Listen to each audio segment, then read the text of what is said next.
Okay. Do you just want to introduce yourself? Okay. I'm Kay Phillips, and I'm an RN, and Madison's talking to me today about EFT, Emotional Freedom Technique, which is one of the modalities that I use with my clients. I'm also a hypnotherapist, but today we're talking about EFT, also known as tapping. And did you want me to tell about that, or just did you have some questions for me? Yeah, if you just want to talk about maybe the history of EFT and how you got into practicing it. Well, EFT started, EFT stands for Emotional Freedom Technique, and it started with a clinical psychotherapist in California. His name was Dr. Roger Callahan. It was back in the late 80s, early 90s, and that's when I first started doing it too. I flew out there and studied with him, and he was seeing people for cognitive behavioral work as a psychologist. And then he started studying Chinese medicine, started studying about acupuncture and acupressure points, and so he started experimenting around with what if we just created a vibration over some of these points instead of using needles? What would it do in connection with a negative emotion like fear or anxiety, something like that? And he found out that it worked. And so that was the beginning of tapping. And sometimes it's referred to as tapping because we're creating a little vibration over some of these points while we're thinking or experiencing this negative emotion. So what can you use EFT for? What does it treat? Oh, lots and lots of things. I've been doing this for 20 years, and it's my favorite technique of everything that I use because it just always works. And that's a big thing to say, that something works every time you use it. And that's why I like it so much. What can I use it? Yes. Your question was what could you use it for? Well, I'll just name a few things, like fears, phobias, anxious feelings, bad memories, like a connection with something that happened that still distresses you. Like maybe you were in a car accident or something, or maybe almost something happened in a car. And now you're a little bit worried about driving the car again, and you get a little bit of anxious feeling when you get in there. So we would tap for something like that. And just in a few minutes, that feeling would go away, and then you would be back to your usual self. And you wouldn't have that association with that negative event that happened in the car. We can use it for performance anxieties, people who are in sports, people who have to do public speaking for some reason or other, maybe even sing at church, or speak at a wedding or a funeral or something, and they're very nervous about it. Things like post-traumatic stress. So that's kind of a more complex issue, but yeah, EFT really can help it.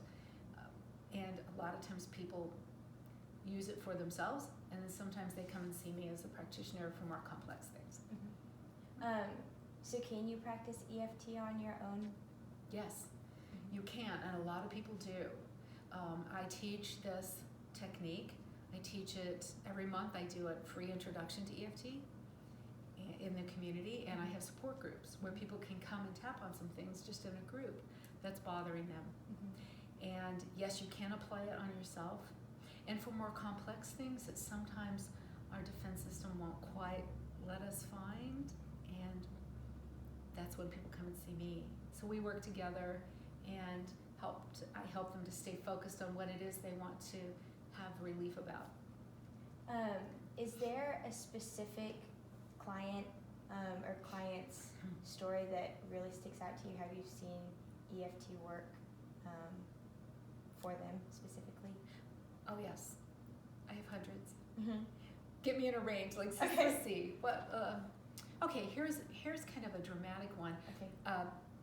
About someone who has post-traumatic stress, and we've all heard of that. And that sounds pretty scary and pretty big, like sometimes a lifelong problem from something very traumatic that happened that was never able to really be processed in the mind. Then it turns into a lot of things that interrupt your daily life. And I've worked with several people who are older, usually older men from the Vietnam War. So we're talking a long 40, 50 years ago now. And still they have residual fears.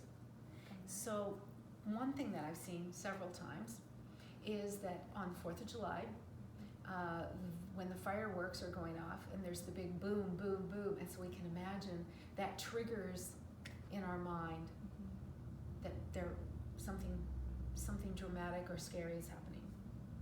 Rather than being able to enjoy the 4th of July picnic and out with the family, or even our beautiful displays we have here in Quincy, over the bridge, down on the river, it's so beautiful, but they can't go out and enjoy that. Instead, they would find themselves in the basement of their houses, just kind of cowering, having these big anxiety feelings. And why does that happen? Because our mind has something called pattern matching. You've heard the word, you get triggered by something. That's what's happening. It happens because our mind pattern matches. Like this seems like this. Even though it's a long time ago, there's sort of a little file about that. And it looks enough the same that when you hear that similar sound, the amygdala in the brain, our little alarm system, goes off and says, we're under attack. Someone is dropping a bomb on us. And so it no longer becomes something fun. It's not fireworks anymore at the picnic. It's incoming into the camp where you were in Vietnam when you were 24 years old. And so then that same feeling comes up of fight or flight, like we need to flee or we need to hide, and it's very disruptive. That's just one way that we for that group, which is kind of a complex group to work with. And he was better, and they were better, and now they can go we tap about it, and they go to the fireworks. That's awesome. Yeah. Does EFT have is it only mental, or does it have physical connections to the body as well if you were having some sort of pain? Like does it work for physical pain? Yes. Yes, it does. It does. I have seen that work so many times.